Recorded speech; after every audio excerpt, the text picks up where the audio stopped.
Grand assaults and frontal attacks are relics of the past for the world's military armies. Today, this is only a dream for the Russian Federation, which still hasn't learned how to deal with fire and prefers to attack. Know the limits of your abilities. To hell with limits. Are you ready to push yourself to the point of exhaustion? In civilized armies, pushing yourself to the point of exhaustion isn't required. Every day, there, instead of people, equipment, mainly aviation, operates to the point of exhaustion. This is the principle by which the Turkish army operates today. Having replaced hundreds of planes, trucks, and many aircraft without equipment, Ankara's official military is one of the leading armies among all NATO forces, in part because of their aviation. Everyone needs this: the regular forces, the military forces, the armed forces, and also the gendarmerie. All of them interact very closely with this truck. We decided to determine what is currently in service with the Turkish armed forces, what operations Turkish pilots are conducting, and what they are capable of doing, if necessary, to ensure the security of the Black Sea. We will also tell you why Erdogan's aviation system simply cannot exist without Ukraine. Overall, open sources indicate that the Turkish Army's aviation fleet consists of more than 600 aircraft. And this does not include drones. Its main force is made up of American F-16 military aircraft of various modifications. There are more than 200 of these in service. There are also quite a few transport aircraft, such as Boeing or Lockheed C-130. These are also manufactured right here in the United States of America. However, in this particular region, helicopters are used much more frequently, simply because of the challenging and rugged terrain. And here, Turkey also has something to boast about. For example, one of the latest is the T-929 ATAK-2. The demand for these aircraft is very high. Because of the Turkish air and Turkish terrain, they are needed by all branches of the armed forces, the military, and the gendarmerie. Everyone takes this aircraft very seriously. The T-929 was initially developed as an attack aircraft. The most important aspect is the technological improvement of the machine through the integration of numerous high-precision weapons and sensors, as well as video systems. Not only optical systems, but also a millimeter-wave radar of a military grade. One of the systems on board the machine is the RAP, as well as a system for targeting and countering infrastructure-based guided missiles. We conducted quite rigorous tests with them on the ground, and we saw that our pilots performed very well. During the tests on the aircraft, it was also very stable. I can even say that its stability in the air is much higher than on the ground. We can say that we have succeeded in this development. Our engineers have outdone themselves. Turkish engineers were unable to create only one thing at the heart of this green bird. Looking at the region's hot climate and the real rain-like noise from the exhausts during takeoff and acceleration, ordinary engines simply couldn't keep up. They would stall and constantly overheat.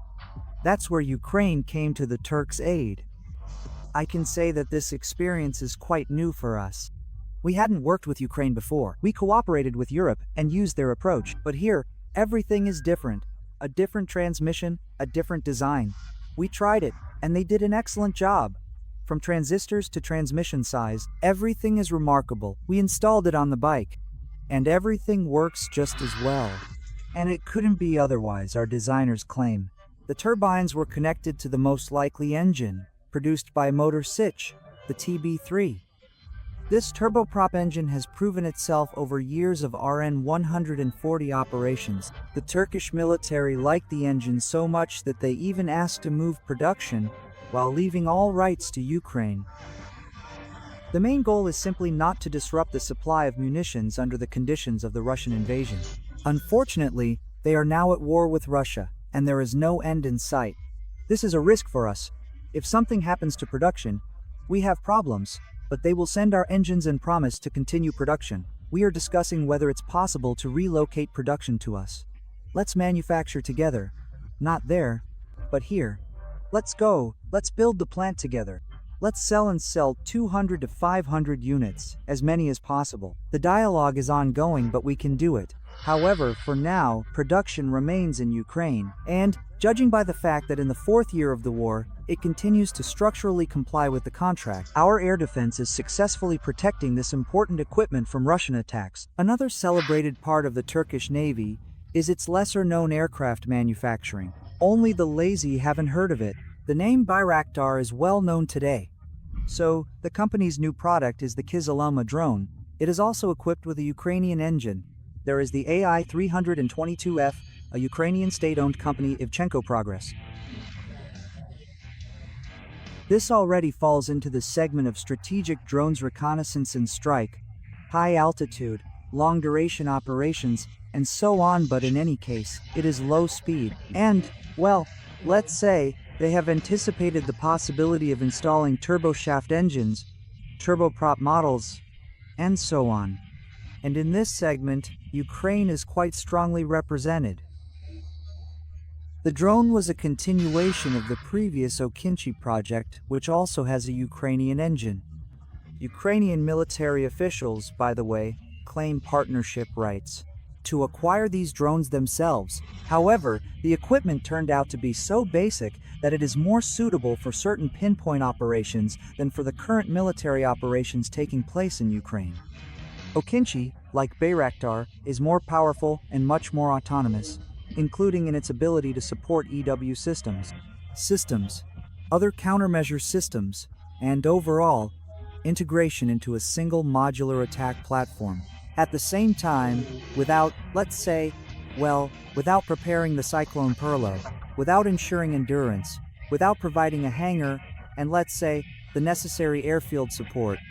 Well, let's say, under the current prevailing conditions, it's certainly not a matter of setting this up for Ukraine tomorrow.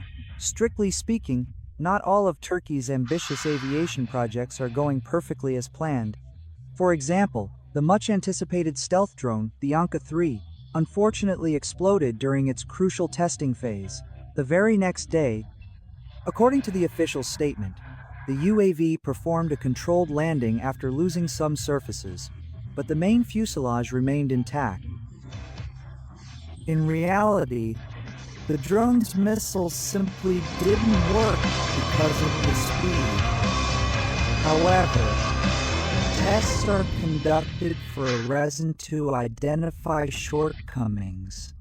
In the future, the Anka-3 will lead the new generation of Turkish unmanned systems. This is their first aircraft featuring stealth design and profile.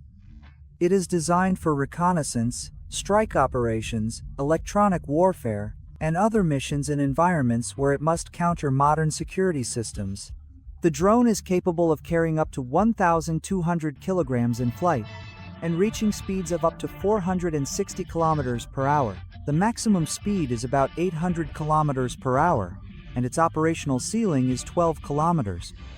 At the same time, the Anka-3 can stay airborne for up to 10 hours, making it a versatile platform for reconnaissance and strike missions.